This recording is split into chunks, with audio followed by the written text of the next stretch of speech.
যার ভালো নাম কাদম্বিনী তার ডাক নাম সাধারণত হয় কাদু অথবা কাদি। 10 বছর বয়স পর্যন্ত কাদম্বিনী তার ভালো নামের এই দুই রকম ভাঙা সংস্করণেই সাড়া দিত। তারপর হঠাৎ একদিন সে সাড়া দেওয়া বন্ধ করে দিল। প্রতিবাদ নয়, রাগ করাও নয়, ডাকনাম দুটি সে যে পছন্দ করে না সে কথা ঘোষণা করা না, একেবারে সাড়া না দেওয়ার অসহযোগ। কাদু, ও কাদু, ডেকে ডেকে গলা চিরে গেল যে, শুনতে পাস না? এই কাদি! কে সাড়া দেবে? এ বাড়িতে কাদুও কেউ নেই, আবার কাদিও কেউ নেই। তখন থেকেই তাকে খুকি বলে ডাকা হয়। প্রথম প্রথম লোকের মনে থাকতো না, তারা পুরনো নামেই ডেকে বসত। কিন্তু কাদম্বিনী তাতে ভুলেও সাড়া দিত না। নাম যেন তার ছেলে মানুষের চেয়েও বড় ছিল, নিত্য ব্যবহার্য তুচ্ছ ডাকনাম। এখন 16 বছর বয়সে খুকি নামটাও সে পছন্দ করতে শুরু করেছে। কিন্তু একজন মানুষ আর কতবার সামান্য ডাকনামের জন্য চুপচাপ গোলমাল বাঁধাতে পারে? বুড়ো বয়সে সেটা ভালো দেখায় না।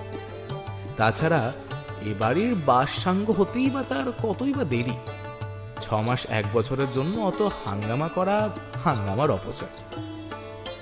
রং একটু ময়লা কাদম্বিনীর, মুখখানাও দেখতে তেমন সুশ্রী, তবে দেহের গঠনটি তার সুঠাম।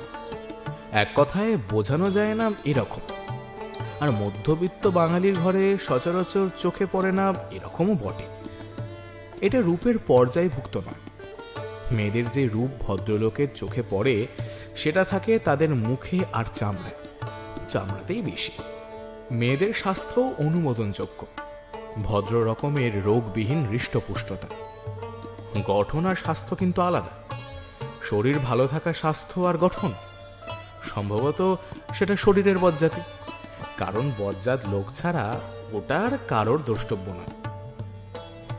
কাদম্বিনীর বাবা ডাক্তার অসমঞ্জ রক্ষিত কিছুদিন ধরে মেয়েদের ভালো ভালো ছেলের বাপ, দাদা, খুড়ো, জ্যাঠা, বন্ধু বান্ধব প্রভৃতির সামনে হাজির করতে শুরু করেছেন। প্রথমে লক্ষ্য ছিল উঁচু, এছাড়াও আশা মানুষের চোখে ধাঁধা লাগায় কিনা। কিন্তু সমাজের উঁচু স্তরের লোকেরা এত ঠান্ডা আর ভদ্র আর মার্জিত দৃষ্টি সম্পন্ন যে কাদম্বিনী ঘরে ঢোকা মাত্র বিতৃষ্ণায় তাদের যেন মাথা গরম হয়ে ওঠে। একটা প্রাগৈতিহাসিক অভদ্রতায় অপমান বোধ হয়। ফাটা চশমার কাঁচের ভিতর দিয়ে তাকানোর মতো দুটো চোখ ধারালো রেখার সূক্ষ্ম পীড়ন শুরু হয়। দোষটা বাড়ির লোকে। তারা কাদম্বিনীকে না সাজানোর আধুনিক ফ্যাশনে সাজায়, শাড়ির প্যাঁচে, এলো চুলের ঔদ্ধত্যে এবং আরও কতকগুলি খুঁটিনাটিতে কাদম্বিনীর বৈশিষ্ট্য হয়। চৌখাট পার হয়ে কয়েক পা হেঁটে কাদম্বিনীকে বসতে হয়। তার সেই চলন ও বসবার ভঙ্গি দেখে মনে হয় পুকুরে যেন একটি সমুদ্রে ঢেউ এসেছে। কাদম্বিনীর মুখের একটি সম্পদ এই উপযুক্ততার পরীক্ষা দেওয়ার সময় পরিণত হয় তার একটি অতিরিক্ত বিপদে। মুখে শিশুসুলভ সরলতার ছাপ, অজানা দর্শকদের সন্দিগ্ধ মনে এটা তার মৌখিক অভিনয়ের মতো খাপচারা ঠেকে। কাদম্বিনীকে তারা ফেলে দেয় বর্ণচেরা আমের পর্যায়ে। মুখের কচিত্ত পাকামির আবরণ, চোখের নিষ্পাপ দৃষ্টি প্রবঞ্চনার কৌশল। বাস্তবতার ভারে সকলের আশাও সুতরাং নইতে নইতে এখন মাটিতে ঠেকেছে। কেরানি, স্কুলমাস্টার, দ্বিতীয় পক্ষ প্রভৃতি দেখা হয়ে গেছে। তাই এবার কাদম্বিনীকে একজনের পছন্দ হওয়ার পর বাড়ির লোক হাসলও না, আবার কাঁদলও না। কাদম্বিনী ভেবে চিনতে দেখল যে মধ্যস্থ ব্যবহার করলে গোলমালও বেশি হয়, আবার সময়ও নষ্ট হয়। তার চেয়ে সব কলকাঠি যার হাতে সোজাসুজি তার কাছে যাওয়াই ভালো। যতই হোক সে তার বাপেরই আদুরে মেয়ে, লোক আহ্লাদি পর্যন্তও তো বলতে ছাড়ে না। অসমঞ্জ রোগী দেখতে বের হচ্ছিলেন। একটু পরে রোগী দেখতে যাও বাবা, আমার একটা দরকারি কথা শুনে যাও। মেয়ের দরকারি কথা শুনে অসমঞ্জ থতমত খেয়ে গেলেন। তিনি বললেন, হ্যাঁ মা, বল, কি কথা? ওদের চিঠির তুমি জবাব দিও না বাবা। মাথা মুন্ডু কি যে বলিস ঠিক নেই। চিঠির জবাব দেব না? আরে পছন্দ করে চিঠি লিখেছে, জবাব দেব না কেন? না না, ওরা লোক ভালো নয় বাবা। লোক ভালো নয়? তা তুই কি করে জানলি যে লোক ভালো নয়? বাপের মুখের ওপর একথার জবাব দেওয়ার মতো বেহায়া বা আহ্লাদি বা সরলা বা খুকি মেয়ে কোনোটাই কাদম্বিনী নয়। মধ্যস্থ শেষ পর্যন্ত তাকে মানতেই হল। কৈফিয়ত সে দিল তার পিস্তুত দিদি শান্তিলতার কাছে। লোকটি ভারী বদ শান্তিদি, কেমন বিচ্ছিরি করে তাকাচ্ছিল। বিচ্ছিরি করে তাকাচ্ছিল মানে কি ভাই খুকি? তুই কি ওর তাকানি তাকিয়ে তাকিয়ে দেখছিলি? আর তাকানি দেখে কি করেই বুঝলি যে সে বদলোক? শান্তিলতা 7 বছরের পুরনো বউ, কিন্তু সুখ অথবা দুঃখের বিষয় তার শ্বশুর বাড়ি নেই। স্বামী তার এত কম রোজগার করে যে এ বাড়ির সকলকেই তার খাতির করে চলতে হয়। এমন শিথিল, তামাশা বর্জিতা, কথা শোনা এবং মন রাখা মেয়ে সে, যে বৌদির চেয়ে তার কাছেই মনের কথা বলা সহজ। বিচ্ছিরি চেহারা, বিচ্ছিরি তাকানি, গরিবের একশেষ ওকে আমি। শান্তিলতা মীমাংসিত সমস্যায় স্বস্তি বোধ করল। তাই বল, তোর পছন্দ হয়নি? গরিব তো নয় ভাই খুকি, 112 টাকা না কত মাইনে পায় যে। পাক, ওর সঙ্গে যদি আমার বিয়ে হয় আমি তাহলে গলায় দড়ি দেব, নয়তো বিষ খাবো, নয়তো কাপড়ে আগুন ধরিয়ে। শান্তিলতার কাছে মাসে মাসে 112 টাকা অনেক, অনেক। কাদম্বিনীর অপছন্দ, সজল চোখ আর সাংঘাতিক নোভেলি কথার অর্থ সে ঠিক বুঝতে পারল না। এমন বোকা ছেলে মানুষ, সরল মেয়ে না হলে কারোর মুখ এমন কচি খুকির মতো হয়? ছি ভাই খুকি, এসব কথা বলতে আছে নাকি? কি বলতে আছে আর কি বলতে নেই সেটা নির্ভর করে যে বলে তার বুদ্ধি বিবেচনার উপরে। কাদম্বিনী চোখ পাকিয়ে বলল, ছি ছি শান্তিদি, তোমরা আমায় ধরে বেঁধে আমার। কথা শেষ না করে কাদম্বিনীরে ঢোক গেলার রকমে শান্তিলতার বুকের মধ্যে ঢিপ ঢিপ করতে লাগলো। ভয়ে ভয়ে সে বলল, ধরে বেঁধে নয় খুকি, কদিন থেকে সম্বন্ধ হচ্ছে, এক জায়গায় তো বিয়ে হওয়া চাই। এ সম্বন্ধ মন্দ কি? 112 টাকা রাখো তোমার 112 টাকা। উনি বলেছিলেন কাল মাথা ধরে আমার ঘুম আসেনি কিনা, তাই অনেক রাত ধরে দুজনে কথাবার্তা বলছিলাম। উনি বলেছিলেন এখানে বিয়ে হলে খুকি খুব সুখী হবে। বিয়ে পাশ, 112 টাকা মাইনে। আমি কিচ্ছু শুনতে চাই না শান্তিদি। আমি কি ফেল না যে একটা বিয়ে পাশ করা হাড়গিলে ছেলে আর ওই মাসে মাসে মাত্র 112 টাকা পায়? ওতে একটা মানুষের কি হয় শুনি? সৌম নামে যার জন্যে এই বিদ্রোহ, সেও কম হাড়গিলে নয়, এবং 6 মাস ওকালতি করে 12টা টাকাও সে রোজগার করেছে কিনা তা সন্দেহ। কিন্তু তার বাবার এত টাকা আছে যে তিনি ভয়ানক কৃপণ হওয়া সত্ত্বেও সৌম সিল্কের পাঞ্জাবি গায়ে দেয়, আরেকটা সিগারেট ফুঁকেই প্রায় 3টে পয়সা ধোঁয়া করে উড়িয়ে দেয়। মাঝে মাঝে অসমঞ্জের মধ্যবিত্ত সংসারের বিশৃঙ্খল আবর্তের মাঝখানে এসে হাজির হয় এবং অকৃত্রিম প্রসন্নতার সঙ্গে আগাগোড়া ঘরের ছেলের মতো ব্যবহার করেছে। বড়লোকের ছেলের এই অনুগ্রহ এখনো এই বাড়ির লোক সব সময় বিশেষভাবে উপভোগ করে, কারণ অনেক দিন থেকে ঘরের ছেলের মতো ব্যবহার করে গেলেও বড়লোকের ছেলে চিরকাল বড়লোকেরই ছেলে। কাদম্বিনীর 17-18 বছর ধরে বড় হওয়ার ফলাফল প্রথম যেদিন একসঙ্গে সৌম্যর চোখে চোখ পড়ল, সেদিন সকালে তার বড় মাথা ধরেছিল এবং অ্যাসপিরিন গিয়েছিল ফুরিয়ে। 2 কাপ চা খেয়েও মাথা ধরা না কমায় বেলা প্রায় 9:30টার সময় সে গেল অসমঞ্জ বাবুর বাড়ি। কাদম্বিনীকে দেখে মাথা ধরা কমানোর জন্য নয়, অ্যাসপিরিনের জন্য। চাকরকে পাঠিয়ে দিলেও 5 মিনিটের মধ্যে ওষুধটা আসতো, তবুও সে যে নিজেই কেন গেল তার কোনো কারণ নেই। এরকম কারণবিহীন তুচ্ছ ঘটনার সূত্র ধরে বড় বড় ওলটপালট ঘটে বলে অনেকে একে বলে ভবিতব্য। সেটা সঙ্গত নয়, কারণ আজ সৌমের মাথা না ধরলে বাড়িতে অ্যাসপিরিন থাকলে অথবা চাকরকে অ্যাসপিরিন আনতে পাঠালেও 2 দিন পরে যে কাদম্বিনীর দিকে তার চোখ পড়তো না তার কোনো প্রমাণ নেই। আর সে তো অন্ধ নয়, বড় বড় চোখ আছে তার। অসমঞ্জুবাবু রোগী দেখতে গিয়েছিলেন। বাইরের ডিসপেন্সারি থেকে ওষুধ নিয়ে সৌম্য ভিতরে গেল, আর ভিতরে গিয়ে কাদম্বিনীকে ডেকে হুকুম দিল, এই খুকি, এই আমাকে 1 গ্লাস জল দে তো, ওষুধ খাবো। কাদম্বিনীর 2 দাদা অফিস, 1 ভাগ্নে কলেজ ও আরও 2 ভাই স্কুলে যাওয়ার জন্য প্রায় একসঙ্গেই তৈরি হতে শুরু করেছে বলে সংসারের আবর্ত এখন চরমে উঠেছে তা সত্য। তবুও সৌমের হুকুম অনেকগুলি প্রতিনি তুলল। রান্নাঘর থেকে মা জিজ্ঞাসা করলেন, সে কি ওষুধ খাবে? স্বামীর কাপড় গামছা হাতে সামনে দিয়ে যেতে যেতে একটু দাঁড়িয়ে বড় বউ বলল, সর্দির জন্য মাথা ধরে থাকলে সেই ইউক্যালিপ্টাস শুকুক না। আর ঘরের ভিতরে দেয়ালে টাঙানো আয়নার সম্মুখে দাঁড়িয়ে দাড়ি কামাতে কামাতে মেজদা মন্তব্য করল, মাথাটা কেটে ফেললেই যখন সব হাঙ্গামা চুকেই যায়, তখন এত ওষুধপত্র খাওয়া কি জন্যে?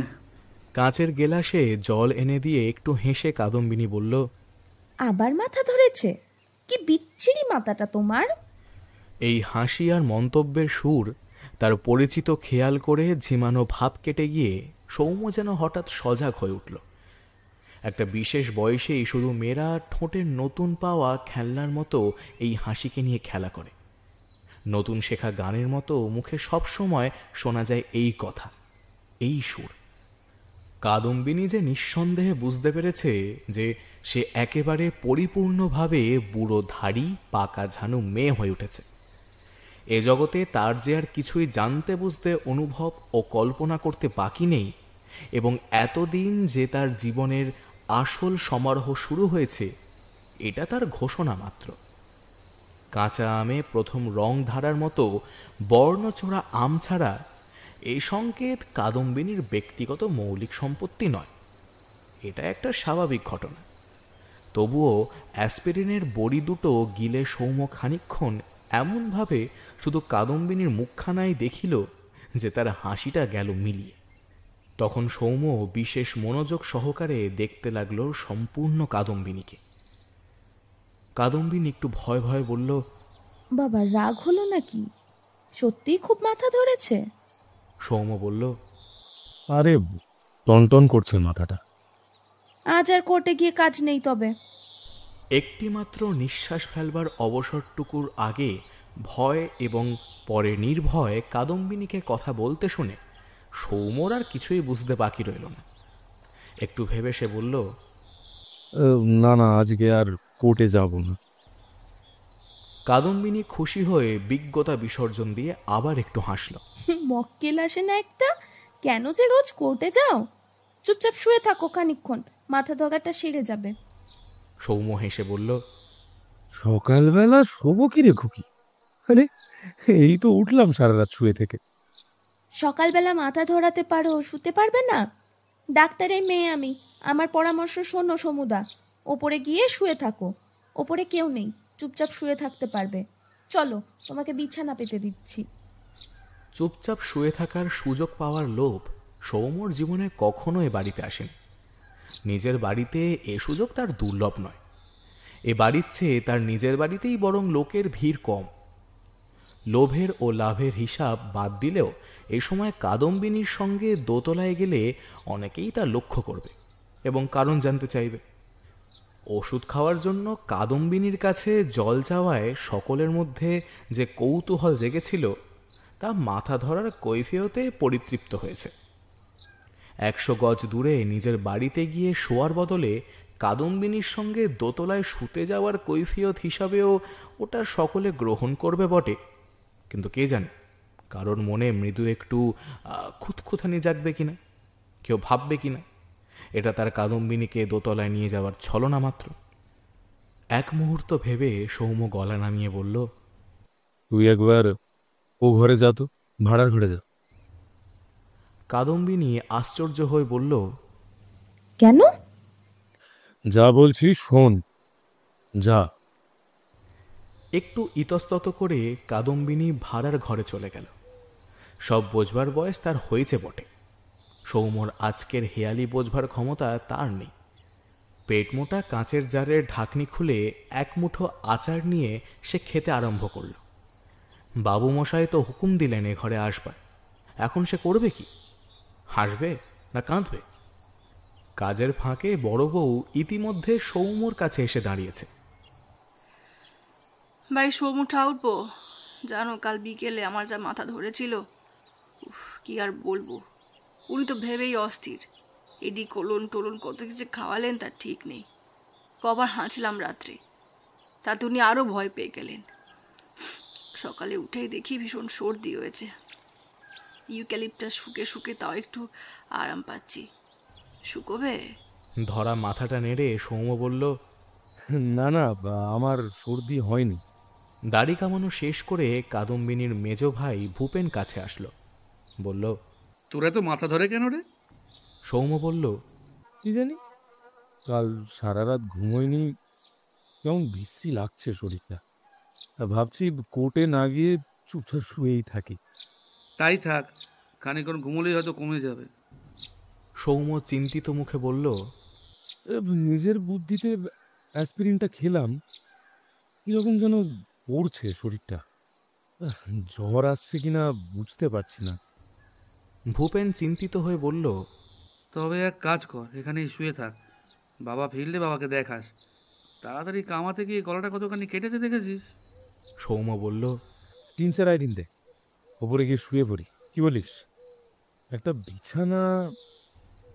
ভূপেন হাঁক দিয়ে বলল, খুকি, ও খুকি, এ সমুকে একটা বিছানা ঠিক করে দিয়ে আয় তো ওপরে। কোথায় গেলি তুই খুকি? ভাড়ার ঘরে অভাবনীয় ভাবনায় বিব্রত কাদম্বিনী হাতের সবখানি আচার মুখে গুজে মুখের ভাবনার কুঞ্চনগুলি মুছে বাইরে আসলো। কলতলায় হাত ধুয়ে সে দোতলায় গেল সৌম্যের সঙ্গে। ভূপেনের ছোট ঘরে ভূপেনের বিছানা পেতে দিতে দিতে জিজ্ঞাসা করল, তা আমাকে ভাড়ার ঘরে কেন পাঠিয়েছিলে বলো তো? সৌম্য বলল, মুখে কি পড়েছিস হেলে দেখো কি। কাদম্বিনী বাইরে গিয়ে মুখ খালি করে আসলো। সৌম্য শুয়ে পড়েছে দেখে অনুযোগ করে বলল, একটুও সবুজ হইল না, তাই না? বিছানাটা ঝেড়ে দিতাম। সৌম্য বিছানার প্রান্তটা নির্দেশ করে বলল, ওকে, এইখানে বস, বস এইখানে। কাদম্বিনী বসে বলতে আরম্ভ করল, বসবার কি সময় আছে নাকি আমার? সবাই ওদিকে খেতে বসেছে, কাজ নেই? 100 বার একটা কথা জিজ্ঞেস করছি তোমাকে, জবাব দিচ্ছ না কেন? বলা নেই কওয়া নেই, হঠাৎ আমাকে ভাড়ার ঘরে পাঠিয়ে দিলে কেন?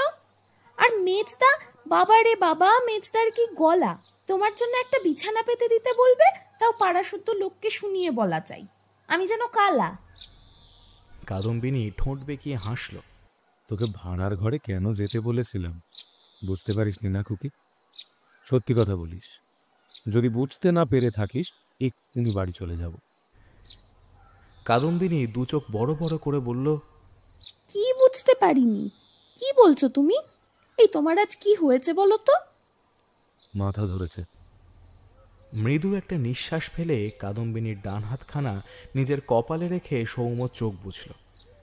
কাদম্বিনীর হাতের তালুতে এখনো আচারের গন্ধ লেগে আছে।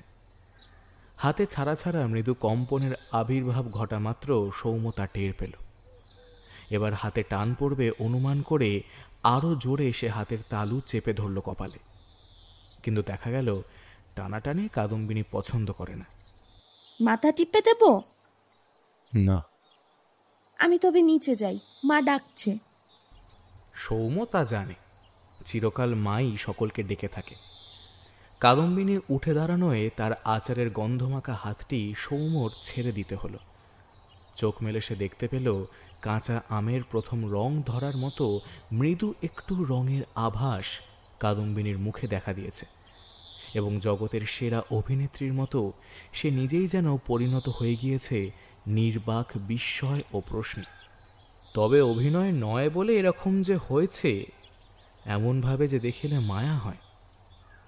সৌম্য মৃদুস্বরে বলল, মা কেন ডাকছে শুনে আমাকে একটু আচার এনে দিবি খুকি? কাদম্বিনী বলল, জ্বর আসছে, আচার খেতে হবে না। সারা রাত ঘুম হয়নি, একটু ঘুমোও না। বলে এসে চলে গেল নিচে। খানিক পরে একটা চায়ের কাপে খানিকটা আচার ও ছোট্ট একটি চামচ এনে দিয়ে হেসে ফেলল। আচার খাবে শুনে মা যা বকছে সমুদা, মেজদা বললে একটু কুইনিন মিশিয়ে দিতে, একটুখানি দিয়েছি। 4 গ্রেনের বেশি নয়, সত্যি বলছি, টেরও পাবে না তুমি। সৌম্য উঠে বসল। 2 আঙুলে একটু আচার তুলে মাখিয়ে দিল কাদম্বিনীর ঠোঁটে। তারপর কাপে অত আচার থাকতে সে চাখতে গেল তার ঠোঁটের হাসি মাখানো আচারটুকু। হাসি অবশ্য কাদম্বিনীর মিলিয়ে গেল তৎক্ষণাৎ, এবং একটি ভয়ার্ত কপতির সঙ্গে তার কোনো পার্থক্য রইল না।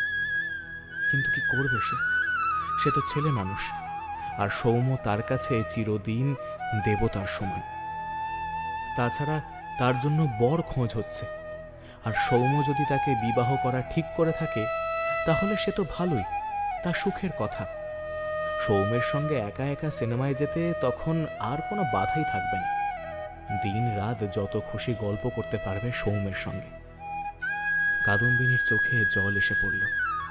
সৌম্য বলল, কাঁদছিস কেন?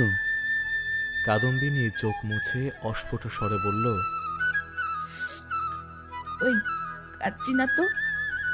সৌম্য খুশি হয়ে ভাবল যে এ যদি আর অন্য কেউ হতো তবে নিশ্চয়ই এরকম সরল জবাব দিত না, বলতো চোখে আচার লেগেছে। তবে সত্যি সত্যি চোখের আচার অথবা খোঁচা না লাগলে সেই 21 বছর বয়সের মেয়েটার চোখে জলই যে আসতো না, এ কথাটা সৌম্যের আর মনে পড়ল না। তারপর যে দিনগুলি কেটে যেতে লাগলো, সৌম্যের কাছে না হোক কাদম্বিনীর কাছে সেগুলি হয়ে রইল অতুলনীয়। বিরহের দিনগুলি পর্যন্ত অন্তত দেখা হলেই সৌম্যের কাছে কাদম্বিনীর দু একবার তাই ঘোষণা করে, এবং সৌম্য অবিশ্বাস করে না। এতকালের জানাশোনা মেয়েটার সম্বন্ধে সে একটা নতুন কথা জেনেছে। তার অভিজ্ঞতায় সরলতার হিসাবে কাদম্বিনী আদর্শ বালিকা। কারণ সরলতার সঙ্গে চিরদিন যে বোকামি সে মিশে থাকতে দেখেছে কাদম্বিনীর মধ্যে, সে তার খুঁজে পায় না। ধারালো বুদ্ধি তার নেই, চালাক মেয়ে সে নয়, সৌম্যতা জানে, কিন্তু অভিজ্ঞতার অভাব ছাড়া আর কোনো বোকামির পরিচয়ই সে দেয় না। তার যে কথা ও কাজে সৌম্যের হাসি পায়, সেগুলি সে বলে যা কিছু তাকে একবার বুঝিয়া বলা যায়, চোখের পলকে সেটা বুঝতে পারে। এমনকি পুরুষ ও নারীর প্রেম সংক্রান্ত জটিল দার্শনিক তত্ত্বগুলি পর্যন্ত সে এত সহজে আয়ত্ত করে ফেলে, এবং ও বিষয়ে এমন চমকপ্রদ মন্তব্য করে যে সময় সময় সৌম্যের মনে হয় সে বুঝি খনাকে বরাহের গণনা শেখাতে যাওয়ার মতো স্পর্ধা প্রকাশ করছে। মনে মনে হাসছিস, তাই না খুকি? হাসছি? কি বলছো তুমি পাগলের মতো? তুমি যখন এসব কথা বুঝিয়ে বলো আমার, তখন তখন যাক, বলবো না তোমাকে। সৌম্য ভাবে, বিশ্লেষণ করে। কাদম্বিনীর এই কথাগুলির মধ্যেই সে তার বোকামির অভাব ও সরলতার প্রমাণ খুঁজে পায়। মনে মনে হাসছিস, তাই না খুকি? এই আকস্মিক প্রশ্নের মানে বুঝতে বোকা মেয়েটার সময় লাগত। কেন মনে মনে হাসবে কয়েকবার এ কথা জিজ্ঞাসা করত, এবং শেষ পর্যন্ত হয়তো সৌম্যকেই বুঝিয়ে বলতে হতো যে কবিত্বপূর্ণ দার্শনিক তত্ত্বকথা শুনতে শুনতে এক ধরনের নীরস অমার্জিত হৃদয়হীন মানুষ মনে মনে হেসে থাকে। পার্থিব লাভ লোকসানের হিসাব ছাড়া জীবনে যারা আর কোনো হিসাব জানে না। প্রশ্ন শোনা মাত্র মানে বুঝে কাদম্বিনী রেগে তাকে বলেছে পাগল, কিন্তু তার মুখে ভালোবাসার কথা শুনতে শুনতে মনে মনে হাসার বদলে তার মানসিক অবস্থাটা কিরকম বুঝিয়ে বলার মতো শব্দ খুঁজে না পেয়ে, হয়তো যে দু একটি শব্দ মনে এসেছিল, লজ্জায় সেগুলি উচ্চারণ করতে না পেরে মেয়েদের চিরন্তন অধিকার খাটিয়ে এ ক্ষমতা গোপন করেছে। যাও তো, তোমাকে আমি কিছু বলবো না। কি মিষ্টি অভিমান, কি মধুর ছলনা! সেই 21 বছর বয়সের মেয়েটা হলে পুরো 3 মিনিট বক্তৃতা দিত, যার মানে বুঝতে মন নয়, অভিমান খুঁজতে হতো সৌম্যকে। ভাবতে ভাবতে সৌম্য হৃদয়ে আনন্দ ধরতে চায় না। 2-1 মাস নয়, কাদম্বিনীকে তার অনেক দিন ভালো লাগবে, হয়তো একেবারে কাদম্বিনীর বিবাহ স্থির হয়ে যাওয়া পর্যন্ত। গায়ে হলুদের আগের দিন কাদম্বিনীর কাছে এসে গ্রহণ করবে শেষ বিদায়। পরদিন ট্রেনের কামরায় বসে সে যখন জানলার বাইরে মাঠ বন গাছপালার বিস্ময়কর বিপরীত গতি দেখতে থাকবে, কাঁদতে কাঁদতে কাদম্বিনী তখন গায়ে মাখবে হলুদ। নিজে মাখবে না, সকলে মাখিয়ে দেবে। আচ্ছা, আমি এখন হঠাৎ মরে গেলে তুই খুব কাঁদবি, তাই না খুকি? আমি এখন হঠাৎ মরে গেলে তুমি খুব কাঁদবে না খোকা? এ ধরনের তামাশা সৌম্যর বিশেষ ভালো লাগে না। এই যে একটু দোষ আছে কাদম্বিনীর, স্নায়ুগুলি তার বড় সতেজ। মরার কথাতেও সে কাবু হয় না, মুখে হাত চাপা দিয়ে সভয়ে বলে না। ও কথা বলতে নেই। একটা দুর্বোধ্য ক্ষীণ প্রতিবাদ জাগে সৌম্যর মধ্যে। কাদম্বিনী যেন বড় বেশি হাসি খুশি, বড় বেশি আনন্দময়ী। তার ছেলে মানুষই ও সরলতার তুলনায় ভাবপ্রবণতা যেন বড় কম। হাসি তামাশা, কথা কাটাকাটি, ভিত্তিহীন আনন্দের পিরামিড বানানো, এসব সে এত ভালোবাসে বলবার নয়। কে জানে সময় আসলেও ও কিভাবে ভেঙে পড়বে। সামান্য কারণে যে এত আনন্দ পায়, অত বড় আঘাতে কি প্রচণ্ড হবে তার বেদনা। কালীঘাটের গলা কাটা ছাক শিশুর মতোই বোধহয় ছটফট করবে সে। চোখের সামনে বড় হওয়ার দাবিতে তার স্নেহ আর মমতার যার প্রাপ্য, তার মতো প্রেম পিপাসু পাষণ্ডের হাত থেকে যাকে রক্ষা করা তার কর্তব্য, তার জীবনে এরকম ভয়ঙ্কর দুঃখের সম্ভাবনা বোধহয় না নাই তার উচিত ছিল। একটু অনুতাপ বোধ করে সৌম্য।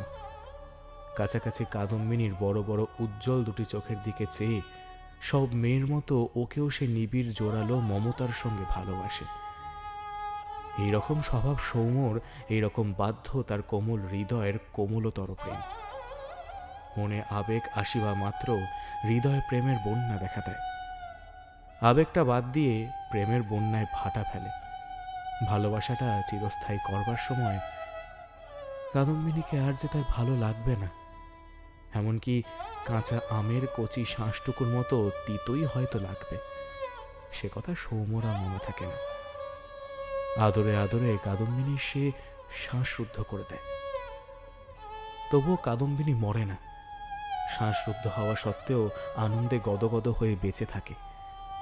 তার নিশ্চিত বিশ্বাসে সৌম্য পর্যন্ত অবাক হয়ে যায়। যত কাঁচা হোক, যত সরল হোক, যত বিশ্বাসী হোক, যত প্রবল প্রেম জেগে থাক তার বুকে, আত্মরক্ষার কয়েকটি মূল মন্ত্র 12 বছরের মেয়েও যে জানে। লোক নিন্দা আছে, আত্মীয় স্বজনের ভয় আছে, আগামীকালের হিসাব আছে।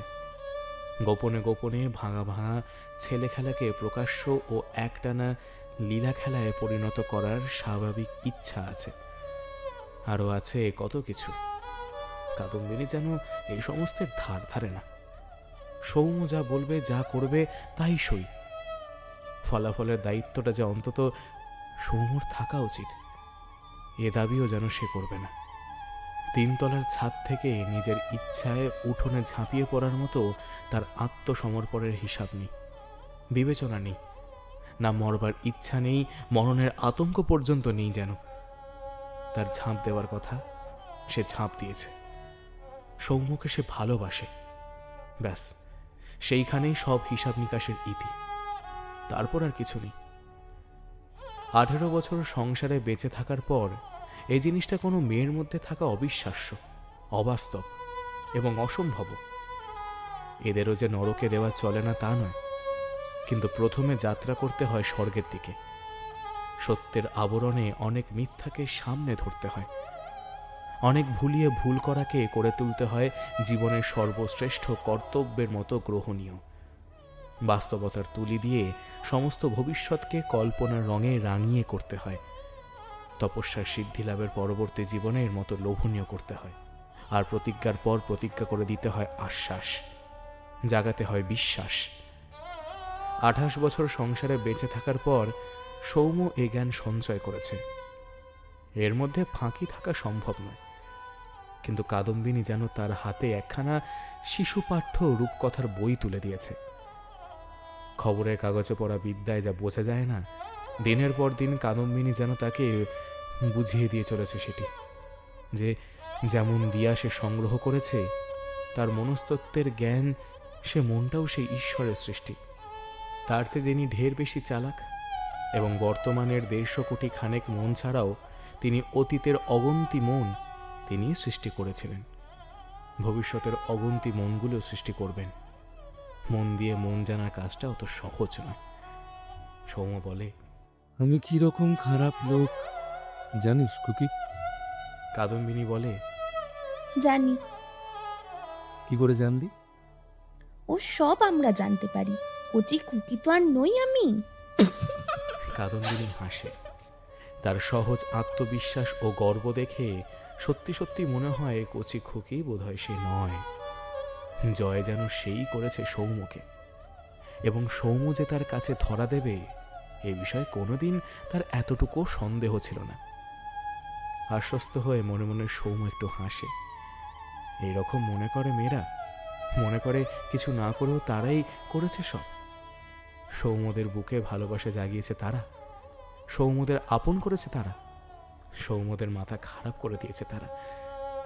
এই ভালোবাসার ব্যাপার যদি হয় কবিতা, তবে তারা এ কবিতার প্রেরণা। সৌম্যরা তো শুধু কাগজে কলমে কবিতাটা লেখার কাজটুকু করে। সৌম্য ভাবে, বিশ্লেষণ করে কাদম্বিনীর অবিশ্বাস্য নিশ্চিন্ত ভাব ও অন্ধ আত্মসমর্পণের একটা কারণ যেন সে আবিষ্কার করতে পারে। তাকে জয় করে নিজেকে কাদম্বিনী এত দামি মনে করেছে, এমন আকাশস্পর্শী আত্মবিশ্বাস তার এসেছে যে ভবিষ্যতের কথাটা মনে আনাও সে আর দরকারই মনে করে না। 2-4 দিন পরে যা ঘটবেই সে বিষয়ে জল্পনা কল্পনা করে কি হবে। তবে একটা খটকা লেগে থাকে সৌম্যর মনে। এই জল্পনা কল্পনা, দুজনের একত্র গ্রথিত জীবন সম্বন্ধতার সঙ্গে গভীর বিস্তারিত আলোচনা কাদম্বিনীকে সীমাহীন আনন্দ দেওয়ার কথা। এ আনন্দ সে কামনা করে না কেন? কিসে তার এই অস্বাভাবিক বৈরাগ্য এসেছে? কাদম্বিনী কাছে থাকলে নয়, নিজের ঘরে একা থাকবার সময় ভাবতে ভাবতে সৌম্যর বড় রাগ হয়। একটা তুচ্ছ সাধারণ মেয়ে, তার সম্বন্ধে এত ভাবনারই বা কি দরকার? ও তো আর তার নিজের জীবনের সমস্যা নয়। একদিন কাদম্বিনীর বড় দাদার বউ সৌম্যকে বলল, ভাই সমু ঠাকুরপো, আমার যেন কি হয়েছে, খালি অসুখে ভুগছি। আজ মাথা ধরছে, কাল জ্বর ভাব হচ্ছে, একটা কিছু লেগেই রয়েছে আমার। এমন ভয় পেয়ে গেছেন উনি, ভেবে ভেবে ওরই না কিছু হয়ে যায় আবার। শিগগির আমাকে নিয়ে কোথাও যাবেন বলেছেন, এই হাওয়া বদল করতে। সৌম্য বলল, ভালোই তো, কবে যাবেন? বড় বউ বলল, আরে জেমশেদপুর থেকে খুকিকে দেখতে আসবে তো, নয়তো কবে চলে যেতাম। খুকিকে দেখতে আসবে নাকি? ও মা, তুমি জানো না? কি আশ্চর্য সমু ঠাকুরপো, ছেলে ওখানে কি যেন কাজ করে জানো? সে 250 টাকা মাইনে পায়। বাপ হচ্ছে সাব জজ, এখন পেনশন নিয়েছে। পক্ষাঘাত না কি একটা হয়েছে বাপটা, উঠতে পারে না বিছানা ছেড়ে। ছেলে তাই নিজের বন্ধুর সঙ্গে খুকিকে দেখতে আসবে। চিঠি এসেছে? কবে? কাল। ও মা, তাই তো, তুমি জানবে কি করে? আহা, অসুখে ভুগে ভুগে না আমার মাথাটা কেড়ে গেছে। উফ। দিন 3 পরে ঘণ্টা 3 জন্য কাদম্বিনীকে কাছে পাওয়া গেল বটে, কিন্তু কাদম্বিনী নিজে থেকেই পাত্রের দেখতে আসার কথাটা উল্লেখ পর্যন্ত করল না। 2 ঘন্টা অপেক্ষা করে সৌম্যই শেষে তাকে জিজ্ঞাসা করল, জামশেদপুর থেকে দেখতে আসবে তোকে, তাই না? কাদম্বিনী ফিক করে হেসে ফেলল। আসবে, বেশ মজা হবে, তাই না? মজা হবে। কাদম্বিনীর নির্ভয় নিশ্চিন্ত কৌতূহল মুখখানা দেখতে দেখতে সৌম্যর মনে হলো সে যেন ম্যাজিক দেখছে। কি হবে এবার? এই বলে যার কাঁদো কাঁদো হওয়া উচিত ছিল, এ ব্যাপারটা তার কাছে শুধু মজা। যদি তোকে পছন্দ করে? যদি কি আমাকে পছন্দ করবে না? ইস! সৌম্য বিরক্ত হয়ে বলল, তামাশা রাখ তোকে। তোকে দেখে যদি পছন্দ হয়, বিয়ের সব ঠিক হয়ে যায়, তখন তখন কি করবি? আমি আবার কি করব? সৌম্য তার গাম্ভীর্যকে আরো গম্ভীর করে বলল, কিন্তু তুই তো জানিস খোকি, বিয়ে টিয়ে আমি করতে পারবো না। তোকে যেদিন বিয়ে করব, সেই দিন তোর জন্য আমার সমস্ত ভালোবাসা ঘেন্না হয়ে যাবে। তুই তো জানিস আমি তা সইতে পারবো না। কাদম্বিনী সহজভাবেই বলল, 2 বার জানিস বললে, কি করে জানবো আমি? কোনোদিন বলেছো? বলিনি। সৌম্য যেন আশ্চর্য হয়ে গেল। কবে বললে? বিয়ে করলেই ভালোবাসা ঘেন্না হয়ে যাবে? কেন বলো তো? শুনি একটু। সৌম্য বলল। 5 মিনিটে তার নিজের কাছেও প্রায় দুর্বোধ্য জটিল যুক্তিতর্ক বিশ্লেষণ দিয়ে এমনভাবে কথাটা প্রমাণ করে দিল যে কাদম্বিনীর আর বলবার কিছুই রইল না। সে তাই শুধু একটু হাসল, বলল, নাও, তোমাকে আর চালাকি করতে হবে না, সবার আসবার সময় হলো, এইবার আমি পালাই। সৌম্য ব্যগ্র কণ্ঠে বলল, চালাকি করিনি খুকি, সত্যি আমি তোকে বিয়ে করতে পারবো না। আচ্ছা, সে হবে ক্ষণ। বলে কাদম্বিনী চলে যায়। সৌম্য তাকে হাত ধরে টেনে বসিয়ে দিল। আমার কথা বুঝি তোর বিশ্বাস হচ্ছে না? কাদম্বিনী বলল, হাত ধরে হ্যাচকা টান দিলে মানুষের লাগে। তোমার মতলব আমি বুঝেছি মশাই, একটু ঝগড়া করতে চাও তাই তো? তার একদিন হবে ক্ষণ, আর সময় নেই।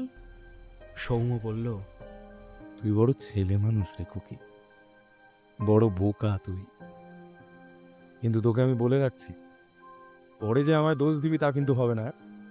বিয়ে আমি কাউকে করব না। কাদম্বিনী সরলভাবে বলল, এ কথা প্রথমে বলনি কেন? সৌম্য বলল, বিয়ে করব তাও তো বলিনি। প্রথমে বলিনি বলেই তুই আমাকে জোর করে বিয়ে করাবি নাকি তোকে? রাগে সৌম্যর গা জ্বলে যাচ্ছিল। এখনো ভাবনা নেই কাদম্বিনীর, এখনো তার মুখ ভয়ে পাংশু হয়ে যাচ্ছে না। অন্য মেয়ে হলে আজকে এতক্ষণে সে আধমরা হয়ে যেত, কিন্তু তার শেষ কথাটা কাদম্বিনী যেভাবে গ্রহণ করল, রাগের বদলে সৌম্য তাতে একেবারে থ হয়ে গেল। কাদম্বিনীও যে রাগতে জানে, আজ সে সেটা প্রমাণ করে দিল প্রথমবার। মুখ লাল করে কাদম্বিনী বলল, দেখো, শোনো বলি তোমাকে, মাঝে মাঝে তুমি এমন কথা বলো যা শুনলে মানুষের গা জ্বলে যায়। তোমাকে বিয়ে করবার জন্য পায়ে ধরে সেধেছি তোমার। ও ভারী তো মানুষ তুমি। তুমি বিয়ে না করলে আমার যেন বর জুটবে না।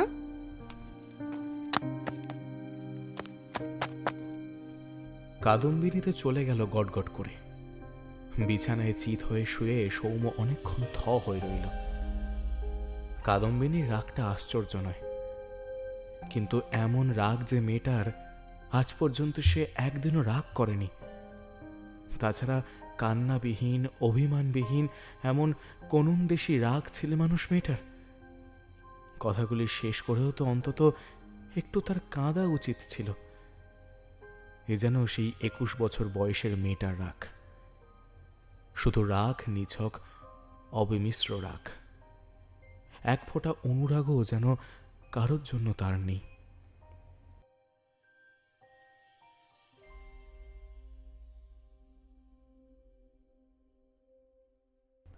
সাত দিন পরে জামশেদপুরের পাত্রটি সবন্ধু মিলে মেয়ে দেখতে আসলো।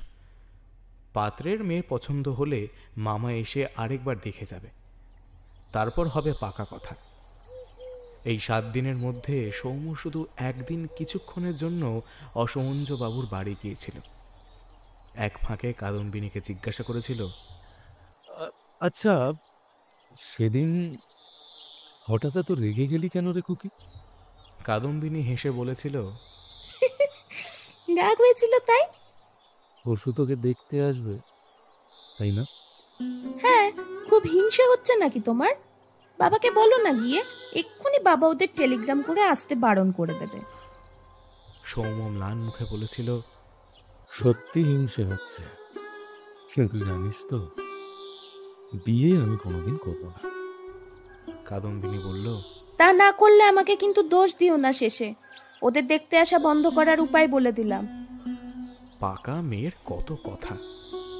সৌম্য সন্দিগ্ধ দৃষ্টিতে কাদম্বিনীর মুখ আর চোখ পরীক্ষা করে দেখেছিল। কাদম্বিনীর মতো সরল কাঁচা ঘরোয়া মেয়ের মুখ চোখে এসে কি পাকামি খুঁজে পাবে?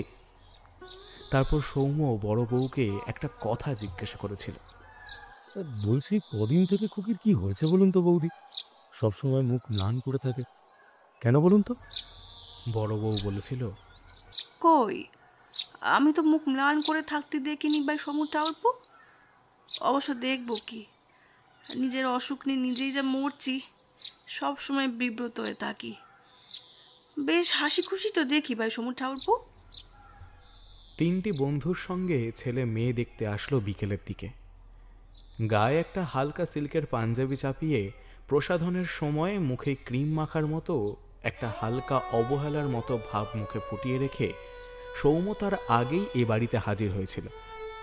একবার অন্দরে ঘুরে এসে সে দক্ষিণের বড় ঘরখানায় আগন্তুকদের মধ্যে গিয়ে বসল। ছেলে আর তার বন্ধুদের সঙ্গে মন খুলে আলাপও করল সৌম্য। ছেলের নাম দিব্যেন্দু, দেখতে ভালোই, তবে একটু রোগা আর লাজুক বটে। এছাড়াও মেরুদণ্ডটা একটু বাঁকা, যেসব ছেলে পরীক্ষায় ফার্স্ট হয় ঠিক তাদের মতো। কাদম্বিনী এসে খোলা জানলার সামনে বসল। আলোতে তাকে যেন ভালো করে দেখা যায়। 3 জোড়া অপরিচিত চোখ তাকে খুব ভালো করেই দেখল। কেবল যার দেখাটা ছিল সবচেয়ে দরকারি, সে 1 সেকেন্ডের জন্য দেখেই পুরো 1 মিনিট কাল নামিয়ে রাখতে লাগলো চোখ। অনেক প্রশ্ন জিজ্ঞাসা করা হলো কাদম্বিনীকে। ইংরেজি বাংলা লেখানো হলো তাকে দিয়ে। তার সূচিকর্ম দেখানো হলো। হারমোনিয়াম বাজিয়ে শিকিখানা এবং এসরাজে খানিকটা গজল সুর সে সকলকে শুনিয়ে দিল। লজ্জা, ভয় ও নম্রতার যে মধুর মুখোশ পরে কাদম্বিনী ধীর পায়ে ঢুকেছিল, এত কাণ্ডের পরে আবার তেমন ধীর পায়ে আনন্দে ফিরে যাওয়ার সময়ও তার বিন্দুমাত্র পরিবর্তন ঘটেনি দেখে সৌম্যর মনে হতে লাগল পানের বদলে সে বুঝি শুধু ক্ষয়ের চিবোচ্ছে। আগাগোড়া কাদম্বিনীকে সে অবাক হয়ে লক্ষ্য করেছে। 4 মাস ধরে সে যাকে ভালোবেসেছে, তার সামনে কাদম্বিনীর মতো মেয়ে যে 4 জন অপরিচিত যুবকের কাছে এমন নিখুঁতভাবে নিজেকে দেখতে পারে, এই অভিজ্ঞতা সৌম্যর ছিল না। এ কি অভিনয়? হে ভগবান, এ কি অভিনয় তার কাদম্বিনীর? কিংবা তার 4 মাসের প্রেমটাই তার কাছে কিছুই নয়? প্রতিদিনকার ডাল ভাত খাওয়া সাজগোজ করার মতো তুচ্ছ? তাই সে 4 মাস তার সঙ্গে ভালোবাসার খেলা না খেললেও যেমন ভাবে সে নিজেকে দেখাতে পারত, আজও অবিকল তেমনই ভাবে দেখিয়ে যেতে পারল। এমন একটা রেখা সে কাদম্বিনীর মুখে দেখতে পেল না। এমন একটি ভঙ্গিও তার চোখে পড়ল না যাতে সেই 4 মাসের একটি মানুষকে খুঁজে পাওয়া যায়। কিছু বুঝতে পারে না সৌম্য। বাড়ি ফিরে সে ছটফট করতে থাকে। অমিল লাইন কেস তেলের অতি ক্ষীণ একটি গন্ধ যেন সে অনুভব করতে পারে। মাথা ঘুরতে থাকে সৌম্যর, গা বমি বমি করে। এ কি সম্ভব? কাদম্বিনীর প্রকৃতির সঙ্গে এ কি খাপ খায়? সেই 21 বছর বয়সের মেয়েটাও তো 6 মাস পরে হঠাৎ তাকে দেখে একটু পাংশু হয়ে গেছিল।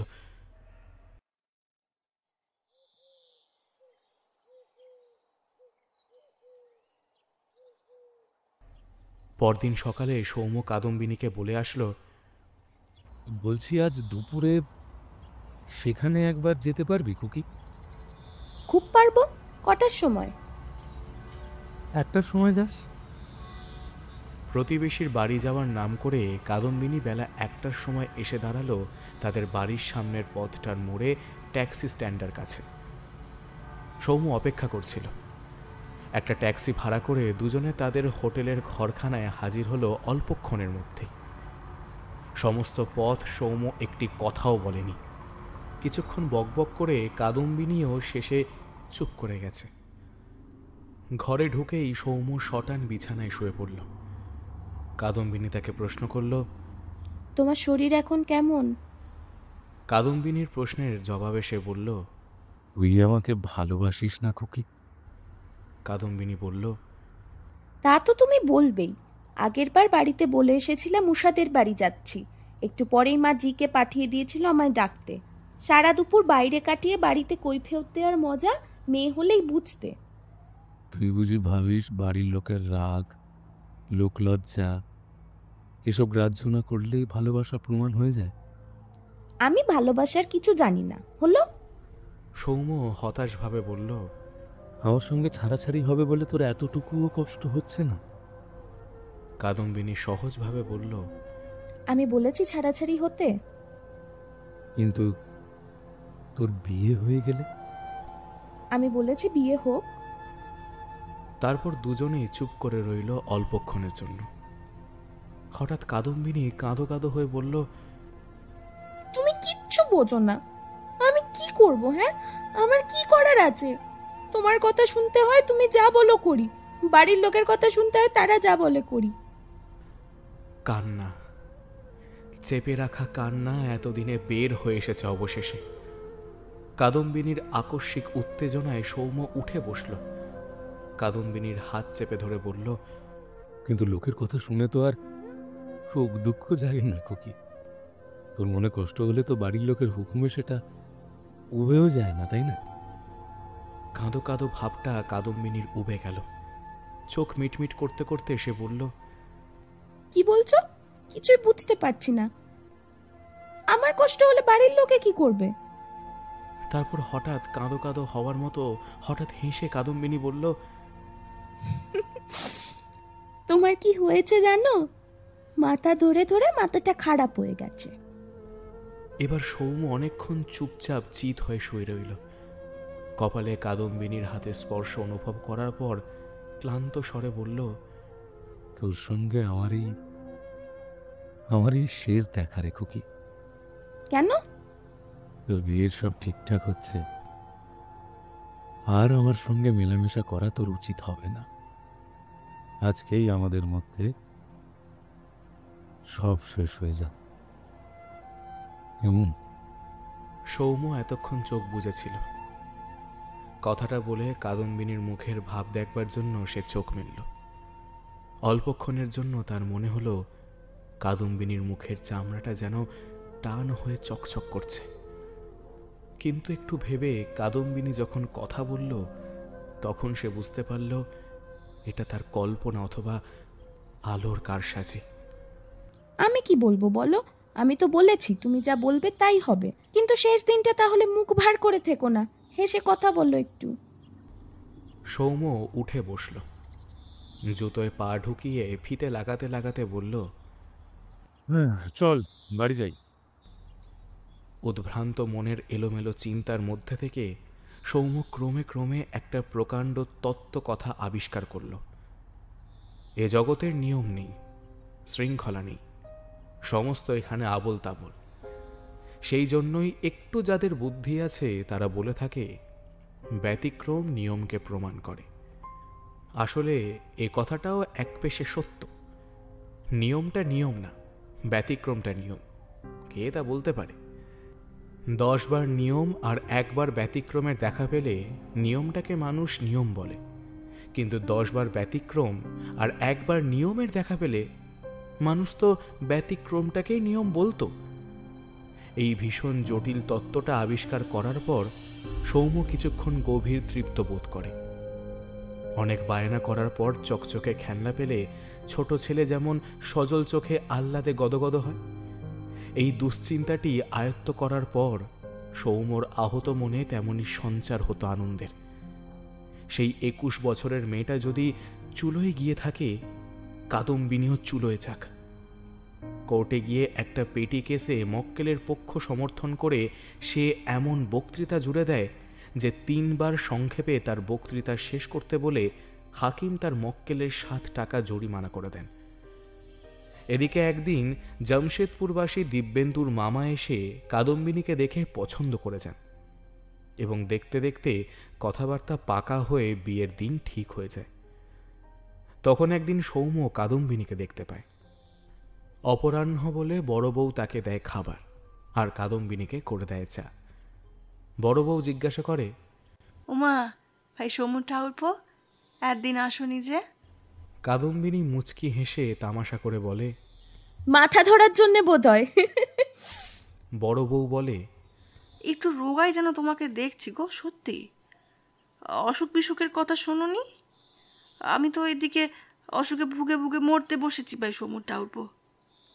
উনি তো ভেবে ভেবে আতকানা হয়ে গেছেন, বলছেন খুকির বিয়েটা হয়ে গেলেই হাওয়া বদলাতে নিয়ে যাবেন আমাকে।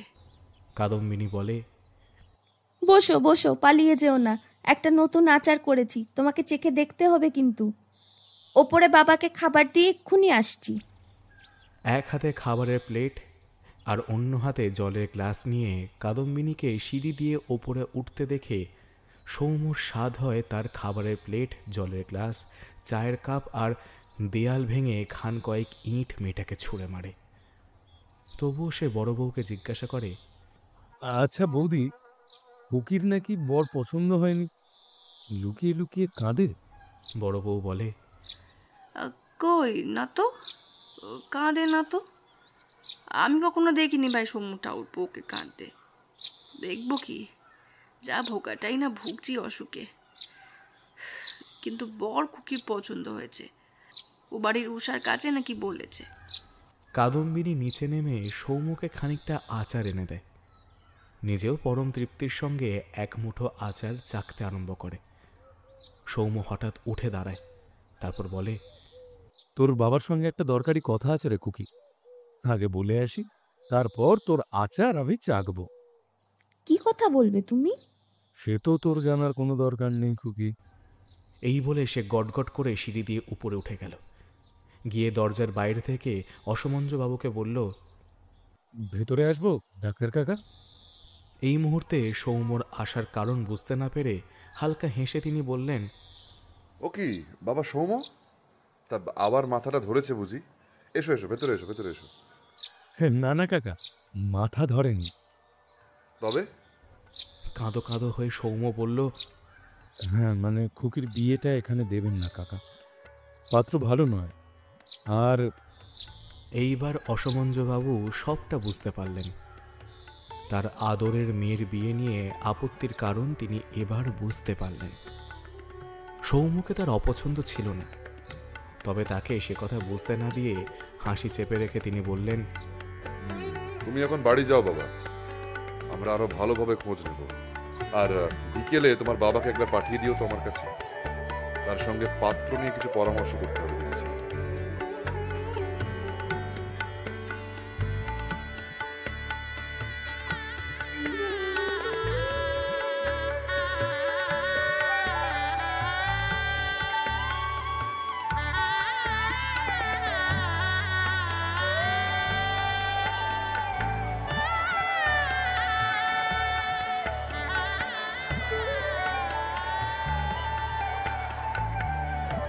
তারপর এক শুভ দিনে কাদম্বিনীর সঙ্গে সৌমর বিয়ে হয়ে গেল। বাসর ঘরে মেয়েরা চলে যাওয়ার পর যখন সকলের হাসি তামাশা গানের সুরের রেশটুকুও বোধহয় মিলিয়ে যাওয়ার সময় পায়নি, ঠিক তখনই সৌমর বুকে মুখ গুঁজে কাদম্বিনী কান্না শুরু করে। শুকনো গ্রীষ্মের পর বর্ষার মতো প্রবল অশান্ত অফুরন্ত কান্না। কাঁদতে কাঁদতে কোনো রকমে বলে, তুমি আমায় বিয়ে না করলে আমি বিষ খেয়ে মরে যেতাম। কাঁদে সে ঘণ্টাখানেকের কম নয়। মুখে হাসি ফুটতে সময় লাগে আরো প্রায় আধ ঘন্টা। আমাকে তুমি এবারেও ঘেন্না করবে? তাই ইচ্ছা ছিল, কিন্তু তোকে ঘেন্না করতে পারবো তা আমার মনে হয় না রে খুকি। কাদম্বিনী বলে, এখনো আমাকে খুকি বলবে নাকি? আর দেখো, তুই বলো না, বিচ্ছিরি শোনায়। স্ত্রী হওয়ার পর স্ত্রীত্বের দাবি আরম্ভ করাটা সৌম আর অন্যায় বলে মনে করে না।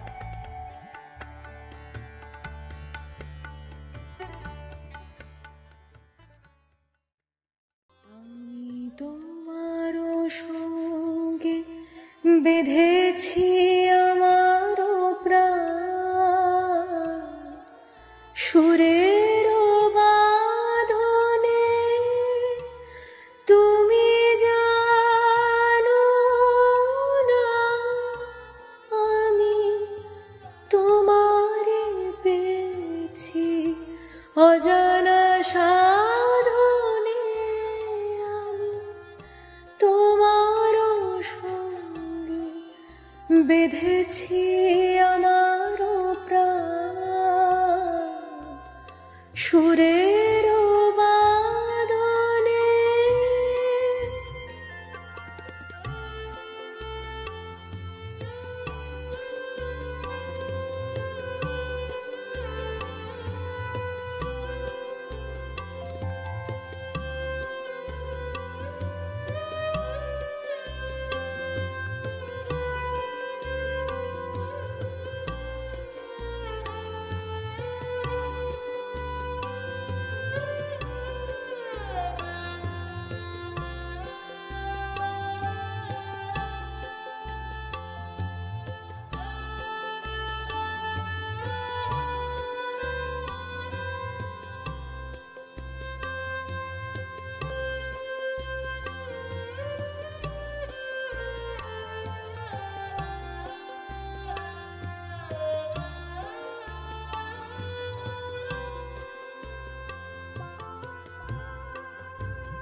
এতক্ষণ আপনারা শুনছিলেন মানিক বন্দ্যোপাধ্যায়ের লেখা গল্প খুকি। আশা করছি গল্পটা আপনাদের ভালো লেগেছে। অবশ্যই কমেন্ট করে জানান, আর ভালো লেগে থাকলে চ্যানেলটা সাবস্ক্রাইব করে দিন। সামনের সপ্তাহে আপনাদের জন্য থাকবে আরও একটা নতুন গল্প। তাহলে আজকের মতো শুভরাত্রি।